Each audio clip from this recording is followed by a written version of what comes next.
बिहार में पंचायत चुनाव चल रहा है और नवरात्रि यानी कि दुर्गा पूजा की भी शुरुआत हो गई है। आप सभी दर्शकों को दुर्गा पूजा की बहुत शुभकामना। और इस नवरात्रि के बीच में भी हमारी जो पंचायत चुनावी यात्रा है वो लगातार जारी है। इस वक्त हम लोग दरभंगा ज़िला के अंतर्गत केवटी प्रखंड और रजौरा पंचायत में हैं और अभी हम जिस शख्स का इंटरव्यू करने जा रहे हैं वो सरपंच पद पे प्रत्याशी हैं। और मैंने देखा है कि जो जितना भी मीडिया कवरेज हो रहा है पंचायत चुनाव में वो ज़्यादातर फोकस्ड है या तो जिला पार्षद पद के लिए या तो फिर मुखिया पद के लिए, लेकिन सरपंच पद के लिए ज़्यादा रिपोर्टिंग नहीं हो रही है। और हम लोगों को लगा कि हम लोग चूँकि सरपंच एक बेहद महत्वपूर्ण, जितना महत्वपूर्ण जिम्मेदारी मुखिया का है उतना ही पंचायत स्तर पे सरपंच का भी जिम्मेदारी होता है कि वो शांति व्यवस्था बनाकर रखने की जिम्मेदारी होती है। विकास तभी होगा जब किसी क्षेत्र में शांति होगा। और इसलिए हमने ये प्रयास किया है कि लगभग हर उस जनप्रतिनिधि के पास पहुँचें या उस प्रत्याशी के पास पहुँचें जो एक ऐसे पद पे खड़ा है जिसके प्रति समाज की जिम्मेदारी। हमारे साथ रजौरा पंचायत में सरपंच पद पर जो दावेदारी पेश कर रहे हैं, पहली बार सरपंच पद पे दावेदारी पेश कर रहे हैं, काशीनाथ चौधरी साहब हैं। इनसे बात करेंगे और इससे जानने की कोशिश करेंगे कि सरपंच पद ही इन्होंने क्यों चुना चुनाव लड़ने के लिए, मुखिया क्यों नहीं लड़ना चाहते हैं, जिला पार्षद क्यों नहीं लड़ना चाहते हैं, या बाकी जो पंचायत समिति है। स्वागत है आपका। और सरपंच पद ही आपने क्यों चुना? माइक छोड़ दीजिए। हाँ, सरपंच पद इसीलिए मैं चुना कि हर हमेशा हम समाज की सेवा में रहते हैं और सरपंच पद से अगर उम्मीदवार बन के हम जीत जाते हैं तो और तन मन धन से सरपंच पद पर समाज सेवा में रहेंगे और रहते हैं। हालांकि इस बार सरकार ने कुछ संशोधन किया है और कुछ विकास कार्यों में भी सरपंच की जिम्मेदारी बढ़ाई है, लेकिन बजट होता नहीं है, फंड होता नहीं है। तो ऐसे में आपने सरपंच पद चुना, आपको लगता है कि क्षेत्र की जनता के साथ आप जस्टिस कर पाएंगे, न्याय कर पाएंगे? देखिए, आज से हमारे जो भूतपूर्व सरपंच हैं उन्होंने 5 साल रजौरा पंचायत में सरपंच पद पर रहे हैं, लेकिन उन्होंने एक भी केस जो ग्राम कचहरी में आ गई है वो डिस्पोजल अभी तक नहीं किया और रजौरा पंचायत में वैसे घूमने के लिए भी नहीं आए। उनको अपने गांव से समय नहीं मिलता है तो रजौरा पंचायत का क्या उन्होंने मतलब आपका कहना है कि सरपंच साहब जो है वर्तमान में जो थे जी, अब तो आचार संहिता लग गई, अब सभी प्रत्याशी बन गए हैं जी, तो वो एक बार भी क्षेत्र में नहीं आए, 5 साल नहीं आते हैं। तो आपका क्या मुद्दा रहेगा इस पंचायत चुनाव में सरपंच पद के लिए? हमारा मुद्दा यही रहेगा कि जब हम सरपंच पद के उम्मीदवार हैं और रजौरा पंचायत के जनता भाइयों से मेरा अपील है कि इस बार अपना अपना मत दे करके मुझे जिताइए, तो इस पंचायत का सेवा करने के लिए हमेशा हम तैयार रहेंगे और जो भी काम होगा आप लोग के समक्ष में हम रख देंगे कि भाई ये काम आया है, ये फंडो जो मिलने वाला है, पहले तो नहीं मिलता था इस बार लेकिन कुछ मिलने वाला है, वो भी हम रजौरा पंचायत के तमाम पब्लिक के जनता गण के सामने में रख देंगे कि ये फंड आया है, आप लोग मिल करके जो भी काम कराना चाहते हैं वो कराइए।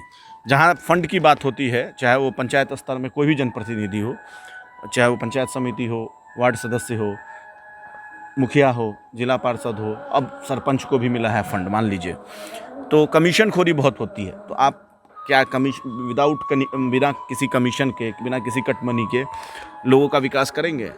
हम जरूर करेंगे, इसीलिए तो आपके समक्ष हमने बोल दिए हैं कि जो भी फंड आएगा हमने रजौरा पंचायत के तमाम जनता भाई बंधुओं के सामने में रख देंगे कि ये फंड आप लोग मिल करके कराइए।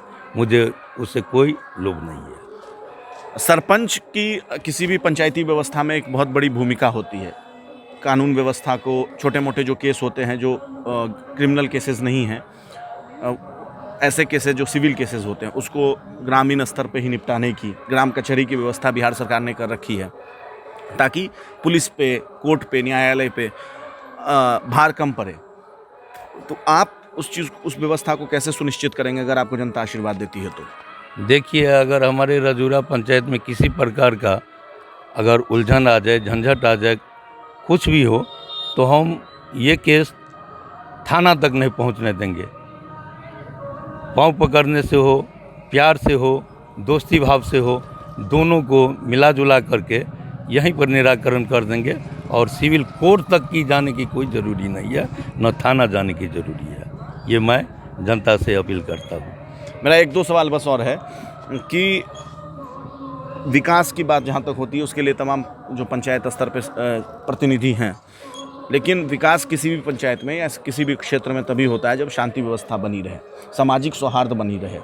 ग्राम कचहरी की व्यवस्था भी इसलिए की गई है कि ग्रामीण स्तर पे ग्रामीण सब मिल करके सरपंच के नेतृत्व में सारा मामला निपटारा कर ले। तो पिछले जो सरपंच साहब थे, आपने कहा कि वो 5 वर्ष में अपने क्षेत्र से, अपने गांव से बाहर नहीं निकल पाए, क्षेत्र में उन्होंने अपने पूरे जो उनका पंचायत है उसमें घूमा नहीं हो। तो आप ऐसी क्या व्यवस्था बनाएंगे कि आप हर जगह हर व्यक्ति तक पहुंच पाएँ? देखिए, अभी भी हम एक पंचायत के वार्ड पंच भी नहीं हैं या वार्ड मेंबर भी नहीं है, फिर भी अगर कोई सामाजिक स्तर से कोई काम लगता है, 12 बजे रात में भी आते हैं, तो मैं उठ करके जाने के लिए हमेशा सक्षम तैयार रहता हूँ। और जब पद पर आ जाएंगे तो मेरा द्वार 24 घंटा पब्लिक के लिए खुला रहेगा। आखिरी सवाल है, और सवाल ये है कि चुनाव में जात पात की बात होती है, जातीय समीकरण की बात होती है, लेकिन जीतता वही है जिसको हर वर्ग का वोट मिलता है। आपको लगता है कि हर वर्ग आपके साथ है, समाज का हर जाति हर वर्ग? देखिए, रजौरा पंचायत में ऐसा कौन गांव है जो जहां हमारा वोट नहीं है। हमने किसी को न दुखाए हैं न दुखाएंगे। चलिए, बहुत शुक्रिया हमसे बात करने के लिए। धन्यवाद। देखिए, ये काशीनाथ चौधरी थे, रजौरा पंचायत, क्योटी प्रखंड, ज़िला दरभंगा के अंतर्गत आता है। और निश्चित तौर पे सरपंच, हालांकि अब तो सरकार ने कुछ जिम्मेदारियां सरपंच का बढ़ा दिया है, लेकिन इससे पहले भी एक बहुत महत्वपूर्ण पद था और मीडिया कवरेज बहुत कम मिल रहा था। हमने कोशिश किया है कि अब जो सरपंच पद पर प्रत्याशी हैं या वर्तमान में जो प्रतिनिधि थे चुनाव से पहले, उनकी बात आप तक पहुंचाएं, ताकि ये तो संभव नहीं है कि बिहार के हर पंचायत में या किसी भी ज़िले के हर पंचायत में जाकर हर पद के प्रत्याशी की बात आप तक पहुंचाएं, लेकिन कम से कम कोशिश कर रहे हैं कि लगभग जैसे हम लोग मुखिया को कवरेज दे रहे हैं, जैसे जिला पार्षद को दे रहे हैं, वैसे ही सरपंच पद के प्रत्याशियों को भी कवरेज दें। फिलहाल इस बुलेटिन में इतना ही। आशुतोष झा, हिंदी माइक, दरभंगा।